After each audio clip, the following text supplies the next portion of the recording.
ಅಸ್ಲಾಮ್ ಅಲೈಕುಮ್. ಐಕೆ ಕಿಚನ್ಗೆ ಸ್ವಾಗತ. ಇವತ್ತು ಒಂದು ಆರೋಗ್ಯದಾಯಕವಾದ ಸೋರೆಕಾಯಿ ಜ್ಯೂಸ್ ಮಾಡ್ತಾ ಇದ್ದೇನೆ. ಇಫ್ತಾರ್ಗೆ ಸಹ ಮತ್ತು ಈ ಸುಡು ಬಿಸಿಲಿಗೆ ಒಳ್ಳೆಯ ಒಂದು ಜ್ಯೂಸ್. ಅದನ್ನು ಮಾಡುವುದು ಹೇಗೆ ಅಂತ ನೋಡುವ. ಒಂದು ಸೋರೆಕಾಯಿ ಅರ್ಧ ಭಾಗವನ್ನು ತೆಗೆದು ಅದರ ಸಿಪ್ಪೆಯನ್ನೆಲ್ಲ ತೆಗಿಬೇಕು. ಸಿಪ್ಪೆ ತೆಗೆದ ಮೇಲೆ ಮತ್ತೊಮ್ಮೆ ತೊಳೆದು ಅದನ್ನು ಮತ್ತೆ ಕಟ್ ಮಾಡಬೇಕು. ಅದರೊಳಗಿದ್ದು ಬೀಜ ಎಲ್ಲ ತೆಗೆದು ಸಣ್ಣಗೆ ಹೆಚ್ಚಿಕೊಳ್ಳುವ. ಅದೆಲ್ಲ ಸಣ್ಣಗೆ ಹೆಚ್ಚಿಕೊಳ್ತೇನೆ.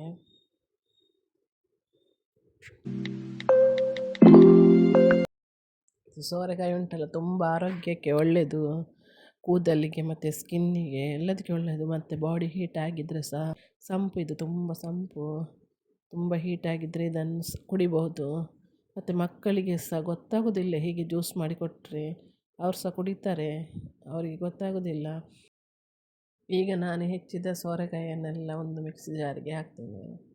ಮತ್ತು ಅದಕ್ಕೆ ಈಗ 1 ಕಪ್ ಬೆಲ್ಲ, ನಿಮಗೆ ಎಷ್ಟು ರುಚಿಗೆ ತಕ್ಕಷ್ಟು ಅಷ್ಟು ಬೆಲ್ಲ ಹಾಕಿ. ನಾನೀಗ ಇದರಲ್ಲಿ 1 ಕಪ್ ಹಾಕಿದ್ದೇನೆ. ಸಿಹಿ ಜಾಸ್ತಿ ಬೇಕಿದ್ದರೆ ಸ್ವಲ್ಪ ಹಾಕಿ, ಇದು ಸಿಹಿ ಕರೆಕ್ಟ್ ಉಂಟು. ಅದಕ್ಕೆ ಮತ್ತು ಸ್ವಲ್ಪ ಹಾಲು, ಒಂದು ಅರ್ಧ ಕಪ್ಪಿನಷ್ಟು ಹಾಲು ಹಾಕಿ ಚೆನ್ನಾಗಿ ನುಣ್ಣಗೆ ರುಬ್ಬಿಕೊಳ್ಳುವ. ನುಣ್ಣಗೆ ರುಬ್ಬಿದ ಈ ಜ್ಯೂಸನ್ನು ಸೋಸಿಕೊಳ್ಳುವ. ಸೋಸಬೇಕಂತ ಇಲ್ಲ, ನುಣ್ಣಗೆ ರುಬ್ಬಿದರೆ ಹಾಗೆ ಸಹ ಕುಡಿಬೋದು. ನಾವಾದರೆ ಕುಡಿಬೋದು, ಮಕ್ಕಳು ಕುಡಿಯೋದಿದ್ರೆ ಅಂತ ಹೇಳಿ ನಾನು ಸೋಸ್ತಾ ಇರೋದು. ಇದಕ್ಕೆ ಈಗ 1 ಕಪ್ ಹಾಲು ಹಾಕಿದೆ ಸೋಸುವಾಗ.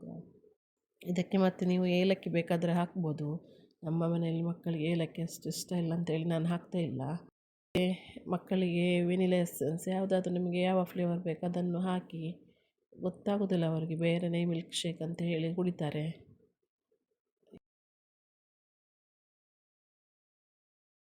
ಜ್ಯೂಸನ್ನಿಗೆ ಚೆನ್ನಾಗಿ ಸೋಸಿಕೊಳ್ಳುವ.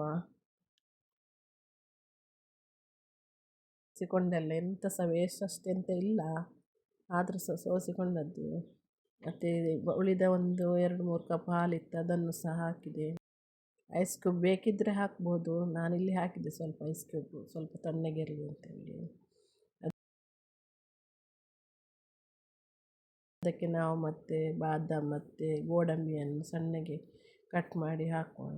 ಕುಡಿಯುವಾಗ ಬಾಯಿಗೆ ಸಿಗಲಿಕ್ಕೆ ಒಳ್ಳೆಯದಾಗ್ತದಲ್ಲ, ಅದಕ್ಕೆ ಬೇಕಿದ್ದರೆ ಹಾಕ್ಬೋದು.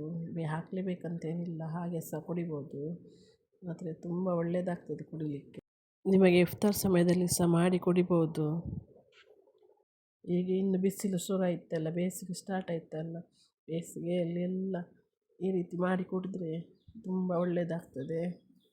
ಒಂದು ಒಳ್ಳೆಯ ಆರೋಗ್ಯದಾಯಕವಾದ ಒಂದು ಜ್ಯೂಸು ಮನೆಯಲ್ಲಿ ಮಾಡಿಕೊಡಿ ಮಕ್ಕಳಿಗೆ. ಬಾಟಲಿದ್ದು ಅದು ಇದು ಜ್ಯೂಸ್ ಕುಡಿಯೋದಕ್ಕಿಂತ ಮನೆಯಲ್ಲಿ ಒಳ್ಳೆಯ ಒಂದು ಜ್ಯೂಸನ್ನು ಮಾಡಿಕೊಡಿ.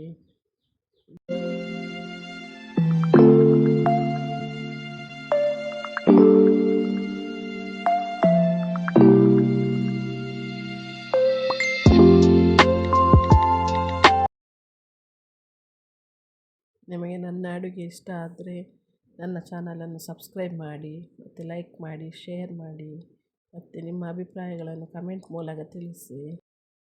ನನ್ನ ವಿಡಿಯೋವನ್ನು ನೋಡಿದ್ದಕ್ಕೆ ಧನ್ಯವಾದಗಳು. ಅಸ್ಲಾಮ್ ಅಲೈಕುಮ್.